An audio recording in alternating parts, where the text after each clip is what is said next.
تعالی عنہ آپ ارشاد فرماتے ہیں کہ حضور کائنات صلی اللہ علیہ وسلم نے ارشاد فرمایا کہ جو بندہ پاکیزہ کھاتا ہے، حلال کھاتا ہے، حلال کماتا ہے، اور پھر فرمایا کہ جو بندہ حلال کما کے پھر اس کے شر سے لوگ محفوظ رہتے ہیں، پھر وہ سنت کے مطابق عمل کرتا ہے تو پھر وہ جنت میں داخل ہے۔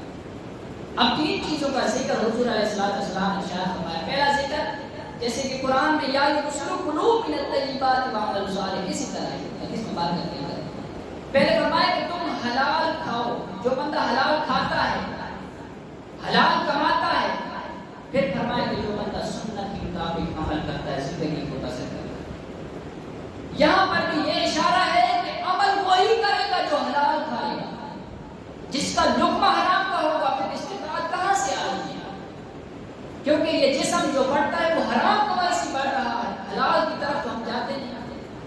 اگر ہمارا قدم حلال کی طرف ہو تو پھر خالق فرماتا ہے کہ تم عمل بھی اچھے کرو، پھر تمہاری تربیت بھی اچھی ہوگی کیونکہ تمہارا لقمہ حلال ہے۔ کیونکہ جس کی طرف تو قدم اٹھا رہا ہے وہ حلال کا لقمہ ہے۔ پھر فرمایا کہ پھر تیسرا سٹیپ یہ ہے کہ تمہارے شر سے لوگ محفوظ رہیں، پھر تمہارا ٹھکانہ جنت ہے۔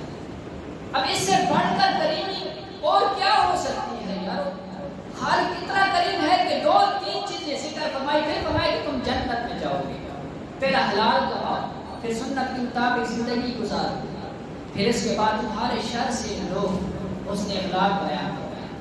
یہ تین چیزوں کا ذکر حضور علیہ السلام نے حدیث مبارکہ کے اندر ذکر فرمایا۔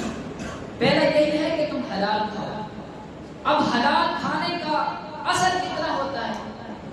تاریخ مورخین نے لکھا ہے کہ کوفہ میں جو لوگ تھے وہ مستجاب الدعوات تھے، جو بھی ان پر ظالم حکمران مسلط کر دیا جاتا وہ اس کے خلاف بدعا کرتے، وہ اس کا قصہ جو تمام ہو جائے گا۔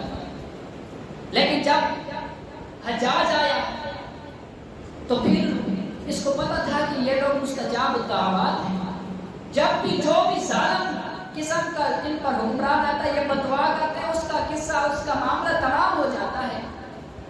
لہٰذا اس نے یہ کیا کہ اس نے سارے لوگوں کی دعوت کی اور ان میں وہ مستجاب الدعوات کو بھی شامل کر لیا اور پھر سب کو کھانا کھلایا، یعنی حرام کا کھانا کھلایا۔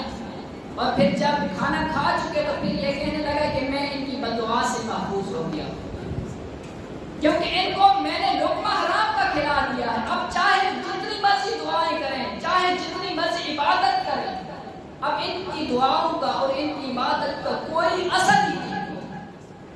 اب دوسری بات یہ معلوم ہوتی ہے کہ بندے کی دعا، بندے کی عبادت، بندے کی ریاضت اس وقت قبول ہوتی ہے جب حلال کا لقمہ ہوتا ہے۔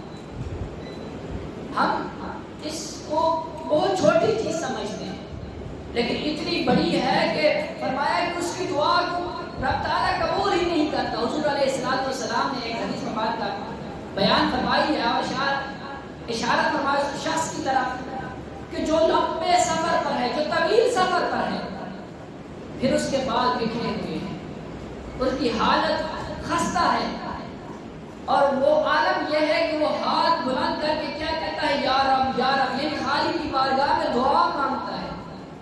حضور علیہ السلام فرماتے ہیں کہ وہ شخص حرام کھاتا ہے، حرام پیتا ہے، حرام پہنتا ہے، اور اس کا جو جتنا بھی عمل ہے حرام کا ہے، حضور علیہ السلام نے شاید فرماتے ہیں کہ اس کی دعا خالق قبول نہیں کرتا، کیونکہ اس کا سر سے لے کر پاؤں تک جو بھی وہ عمل کرتا ہے وہ حرام کا کرتا ہے، اس کی دعا کبھی قبول نہیں ہوتی۔ رب تعالیٰ اس کی دعا کو رد کر دیتا ہے، کیونکہ خالق نے یہی حکم ارشاد فرمایا تھا، یا ایھا الذین آمنوا کلوا من الطیبات، تم پاکیزہ کھاؤ جو میں تمہیں دیتا ہوں، پاکیزہ کھاؤ۔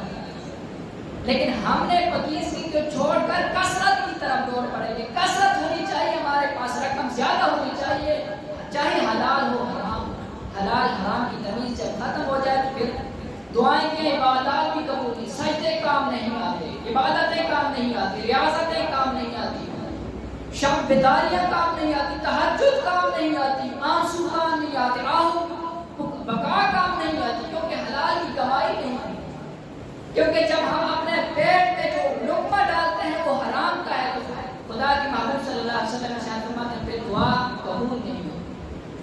دعا قبول کرنے کا، دعا قبول ہونے کا ذریعہ یہ ہے کہ حلال کی کمائی۔